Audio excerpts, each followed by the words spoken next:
Merry Christmas, friends. I'm Mel. Welcome to my kitchen. 'Tis the season, and if yours is anything like mine, it seems like you're called on to make some kind of finger food or appetizer every other day of the week to share somewhere. It can get a little much, but I can help. I'm sharing 4 quick and easy, stress-free Christmas appetizers. And these are not going to break the bank either, friends. They're made with simple, inexpensive grocery store regular pantry items. We're going to turn them into some savory snacks and delightful, delicious bites. Let's get started. The first recipe we're making are crack chicken crescent bites.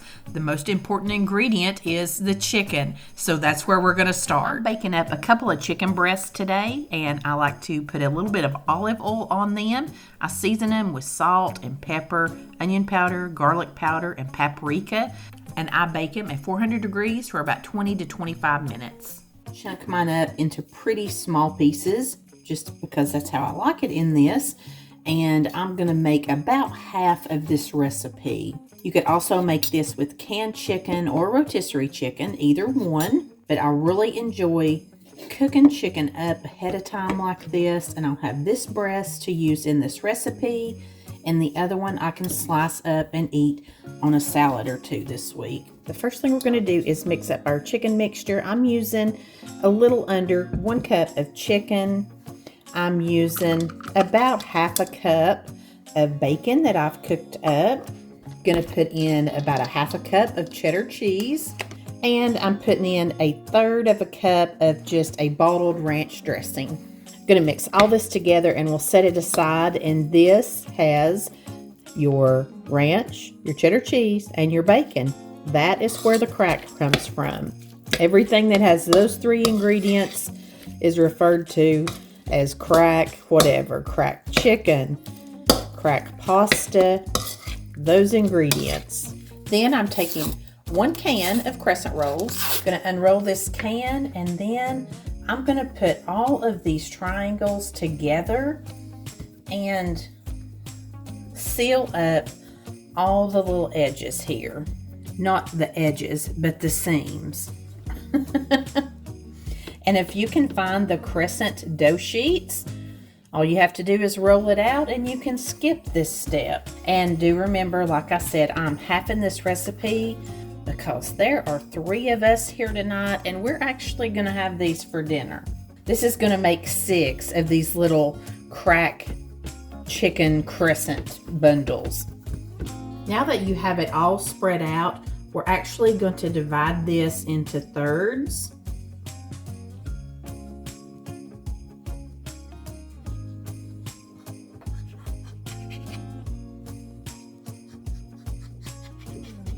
And then we're going to cut it right down the middle, making 6 squares. My middle ones are bigger. I'm going to recut this end. There, that looks a little bit more even to me. Now we're going to spoon a little of this chicken mixture right in the center of each of our squares of dough.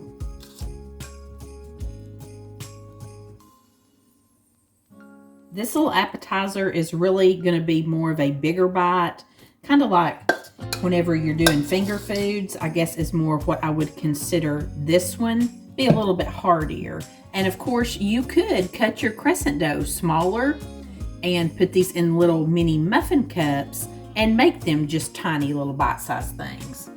Now we're just going to take each corner of our dough and pull it up and over, and it makes this cute little pocket square kind of thing. It's just cute as can be. And it's okay if you can see just a little bit inside of them. That is going to be okay. You just want to kind of squeeze it all up together. Then I'm just going to lift it right over here to a parchment lined baking sheet.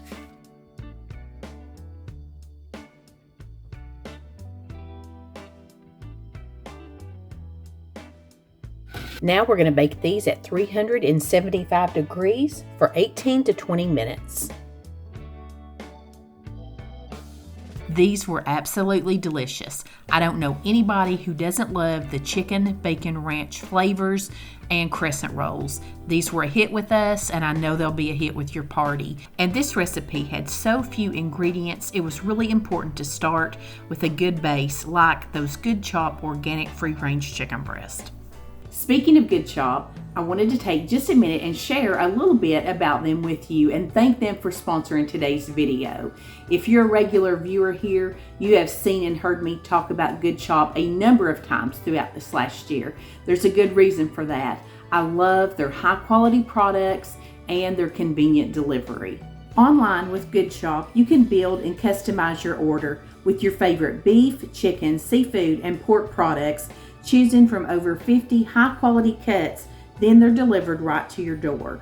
The selection and quality is top-notch.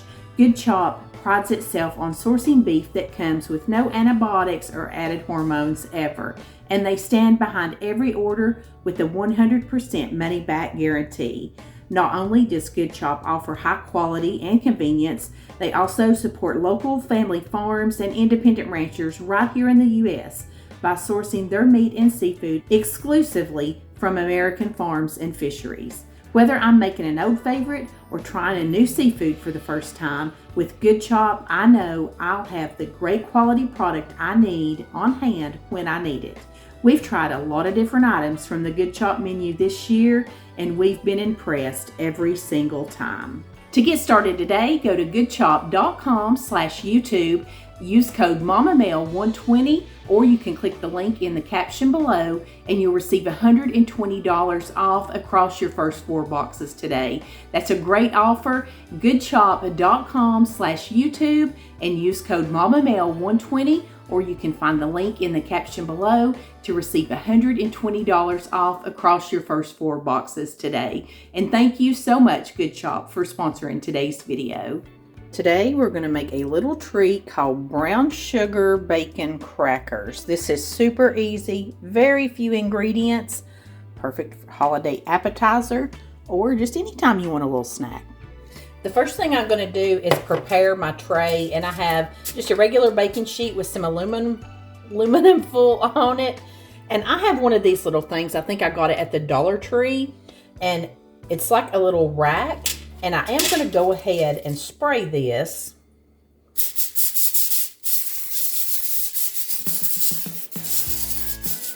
Just because I don't want my stuff to stick to it. But if you don't have one of these, I have made them just laying on aluminum foil. They'll get a little sticky and you'll have to kind of prime up with a spoon or a knife or something. But it works like that too. And then I'm going to lay my crackers out here. You want to give them a little bit of room in between them because your bacon will hang off a little bit. I'm using Clubhouse crackers because I like the shape of them for this, but Townhouse works good. They're kind of oblong. And if you want to use a regular round Ritz cracker, you could do that too. We're going to cut our bacon, and we're going to cut it to about the length of our cracker. So I'm going to do 1, 2, 3 cuts. Actually, I think I'm going to go in fourths with mine. Depending on what kind of cracker you're using will depend on how long you cut your bacon. And you can see 4th slices is just perfect for a Clubhouse. And I really love the buttery flavor of a Clubhouse cracker anyway, and I sure love it when you do this candied bacon on it. If you were doing a round Ritz cracker, you would want to cut your bacon just a little bit longer, and you could actually wrap it around it like that. I could do that here too, but I just like having this little bite right here. And sometimes if I get to the end of my bacon and there's a lot of fat, I'll just trim some of that off, and then I can put 2 little pieces together right here. Now for the very decadent process of sprinkling each piece of this with some brown sugar. I would say I'm using a good teaspoon on each piece. Maybe these big ones a little bit more. I always start out with the big piece of bacon, then I get a little bit more reasonable as I go. But I would say the only way that you could mess up this little snack is by not using enough brown sugar, because you really want it to coat this bacon, and it's just going to make it all candied, and it's just so good. You want to have plenty of brown sugar on here. The next step is where you can really elevate this and personalize it. If you like ranch, you could sprinkle a little ranch seasoning on these. If you like it spicy, you could do a little red pepper or cayenne on there. But I just prefer good old black pepper, because I like peppered bacon. If you've ever had that, I really like that. And it doesn't take much. It's just a very subtle little hint of flavor you're going to add in here. And that is all there is to this one. We're going to bake it in a 350 degree oven for about 15 to 20 minutes. We're just looking for the sugar to melt down and the bacon to crisp up. And my bacon was pretty thick, so I ended up bumping my temperature up to 375 and cooked mine for another 5 minutes. Sometimes you have to do that with bacon. It just depends on the thickness of it and the fat content. I use this little mini spatula just to kind of scoop these and loosen any of it that's stuck. These are so delicious. I made every recipe except one of these in the same day. I don't normally do that, and Patrick was not here when I was baking all of these things up. He came home and he said, "What is this?" And he said, "These are like little hors d'oeuvres." He felt so fancy, and he loved these things, and they are really good. If you're a bacon lover, you're gonna love these. We're gonna make an old favorite today, sausage balls, but this Christmas we're taking it up a notch. We're gonna use our Red Lobster Cheddar Bay biscuit mix in these. They're gonna be delicious. The first thing I like to do is grab a really big bowl, so I got plenty of room to work, and I throw in 1 pound of sausage. I'm using mild because that's what I like. And I do like to leave my sausage sitting out on the counter for a little while. I mean, I'm not talking hours like it's going to go bad, but just a little while, so it's a little easier to work with and to mix. It just helps soften it up. And speaking of softened, I'm putting in an 8-ounce block of softened cream cheese. We are going to put in the package of the Cheddar Bay biscuit mix. And here's the magic maker, is this little packet of seasoning that comes with the biscuit mix. We want to be sure and put that in too. And I use about 2 cups of cheese, and I'll put in about half of it, and then I'm just going to use my hands and start mixing it together. If you have a big KitchenAid stand mixer, you can put the dough hook on it, and it works perfectly for mixing up sausage balls. I have used my KitchenAid hand mixer. It has dough hooks. I have used it before, but honestly, I just like getting my hands in here and doing it like this. Also, if you are watching this and you don't happen to have a box of Cheddar Bay biscuit mix and you just get to wanting sausage balls, for years I have just made regular old sausage balls with like Biscuit or any kind of brand of baking mix, a pound of sausage, and cheese. And I think I used about 2, maybe 2.5 cups of Biscuit to 2 cups of cheese and a pound of sausage. I never even put cream cheese in it. That is a kind of new thing, I guess, that I've just noticed happening in the last few years, is us putting cream cheese in everything. It sure does make it good, but it may be to the detriment of my waist for sure, and our health too. But it sure does make it good. Cream cheese and sausage goes really good together. When I get my first little combining done, I'll go ahead and pour in the rest of that cheese. And you could probably just use 1.5 cups, but I buy these bags that already have 2 cups measured out. So I just figure the more the merrier. And I'm just going to continue to mix this together. Okay, now that you got your arm workout in for the day and you've got 1 big sausage ball here, we're just going to pinch off little sections. If you want to be precise, you could use your cookie scoop or something like that. But I take little pieces and just round them into a little ball. And I like mine about this size right here, about 2 bites. And we're just going to work through that whole big concoction over there. As I roll mine out, I'm going ahead and setting them here on a baking sheet. I've got it lined with some parchment paper. I may have to get 2 out, but that is okay. I'll show you some different options on what you can do with them once we get all through this whole bowl. And I forgot to tell you, just mixing this together, it smelled so good with the cheddar bay, the garlic stuff. I just can't wait to try these. I've seen a lot of different recipes that they've come up with for sausage balls now. I've seen one where you use like a stuffing mix. I think I might try that one next year. I'm really enjoying taking these old classics and just putting a new twist on them, something different. Okie dokie, I got a baker's dozen over here, and then I got 7 times 35 over here, 35 and 13. It's a lot. Let's do the math. 35 and 13. 48?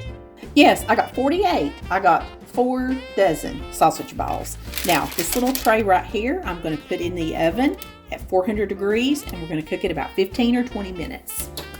Then I'm going to take this whole tray, and I'm just going to set it right inside of my freezer, and I'm going to flash freeze these. Then I'm going to put them in a Ziploc freezer bag. I can store them just like that. Then, when Christmas comes, right from frozen, I'll pull them out and put them on a baking sheet with some parchment paper, bake them up, just maybe add a couple more minutes to their cook time. And I have a whole tray done up ahead of time.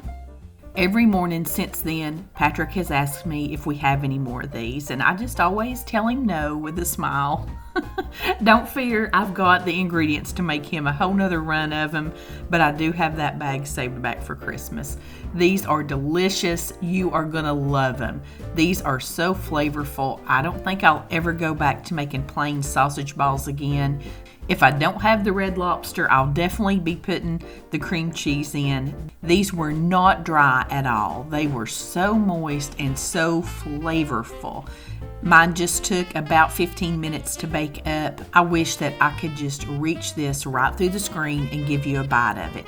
That Red Lobster Cheddar Bay flavor came right on through, and I guess it was just that cream cheese that kept them so moist and delicious. You're gonna love this.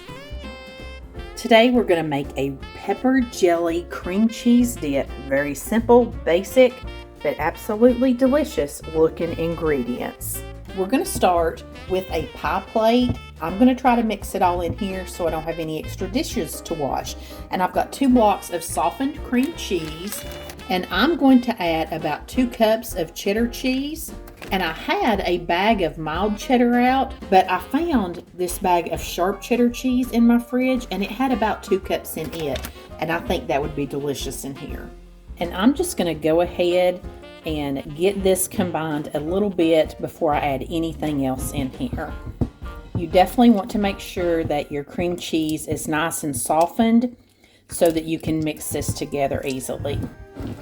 Now that I've kind of initially got it mixed together, I'm going to throw a little bit of Lowry seasoning salt in here. Kind of gives me the cheese ball feeling, and I just like a little bit of Lowry's with my cream cheese stuff. Now we're going to put in the 2 green onions that we've got all diced up, and we're going to give it one more good mix just to get everything incorporated. Once you get it all mixed together, you just want to spread it out into your pie plate. Just sort of level it off.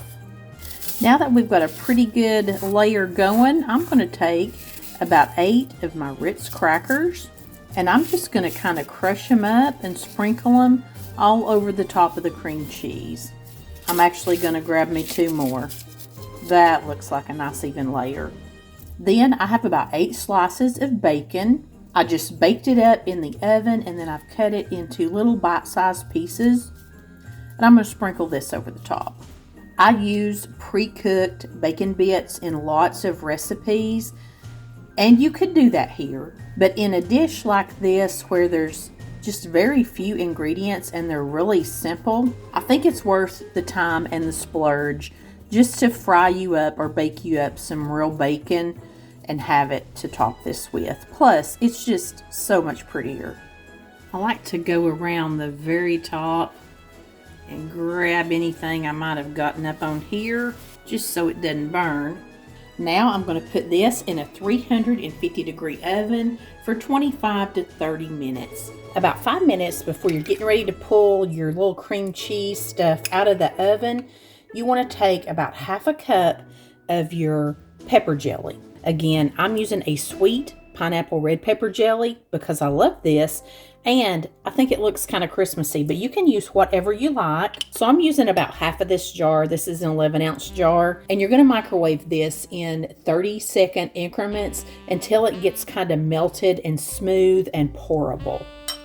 And I would suggest just sticking this half a jar of jelly in your refrigerator and have you another block of cream cheese on hand. And if you have another party or something to go to, you can just soften that other block of cream cheese, put this half of a jar of jelly with it, and mix it up with your hand mixer, whip it up, and it makes a delicious little dip for veggies. I really like it with salty tortilla chips and pretzels.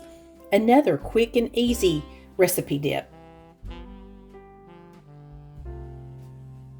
You can kind of see what happens when you don't get all your cream cheese off the edges, but that is a-okay, because the next thing you're going to do is pour this pepper jelly right over top of this. And you know what? I just don't feel like that's enough. And you can spread this out right all the way over it and have a very thin layer. But you know what? I just don't feel like that's enough. I think I'm going to heat the rest of my jar.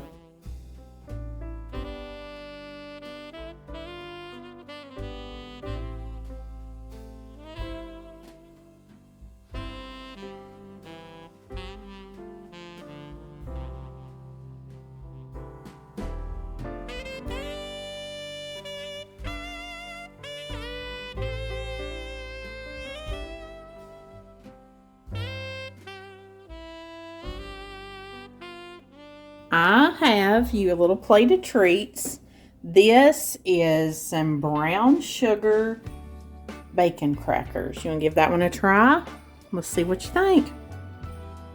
It looks fake. It does look good, but it kind of looks fake, doesn't it? Like, it looks like fake bacon when it's all glazed up. Well, how did you get the cracker to... I guess it's just baked? Magic. Huh. I did bake them. Wow.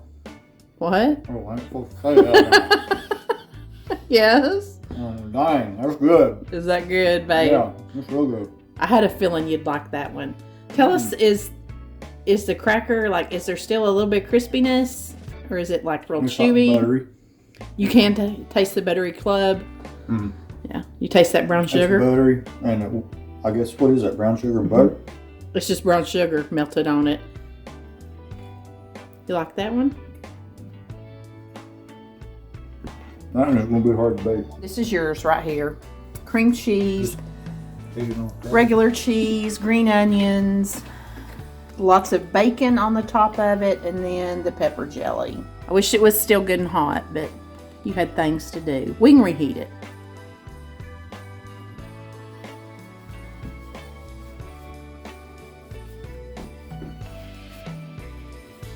He's thinking. He's chewing.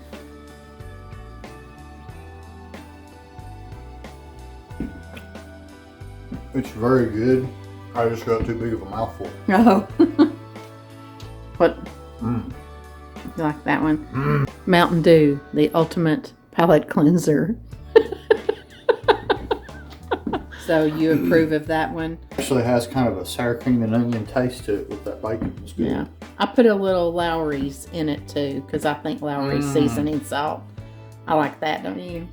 Taste that. Is it cold or is it just room temperature? It's room temperature. I bet it might even be good cold. I don't know. Well, what's this? It's a crack chicken crescent bite.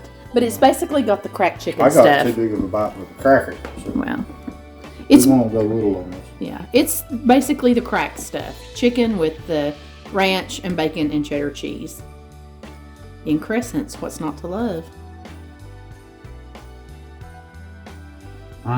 It's good, isn't it? Mm-hmm. This one was better than I expected. Really? You talking about the cracked chicken bite thingy? Yeah, because, you know me, if I'm given the choice between bacon and chicken, I'm going to pick bacon every time. I know you are. But this has bacon but in it. that is good. Oh, it does? Yeah. Okay. But still, it's good. It's just chopped Very up. good. It's chopped up really little in there. Those are a close tie. The Very dip close. and the bacon Yes, crackers. very close. That's got like more flavors in it, and it's very good. But this one's good just because it's just simple and just good. Just simple and good. Just simple and good. You're pretty easy to please, ain't you? Favorite. Well, the man has spoken, friends. Let me know in the comments your favorite appetizer or finger food, and bonus points from Patrick if they contain bacon. If you'd like some more ideas of finger foods you can make this year, I'll have my Christmas playlist linked here on the screen for you. It's full of savory and sweet treats, and it's also got a crock pot Christmas dinner menu. Thanks so much for sharing your time with me. I never take it for granted. Merry Christmas, and until next week, I send you love from my kitchen.